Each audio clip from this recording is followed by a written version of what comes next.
দিশা নিয়ে সঠিক পথে চলি। আল্লাহ আল্লাহ বলি মোরা সব, আল্লাহ আল্লাহ বলি।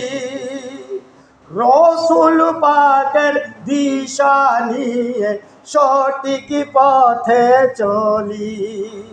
রসুল পাকের দিশা নিয়ে সঠিক পথে চলি। তোমার দিদার পেতে আমরা কোরআন হাদিস পড়ি।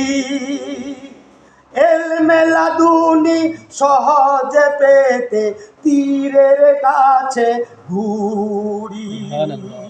তোমার দিদার পেতে আমরা কোরআন হাদিস পড়ি। ইলমে লাদুনি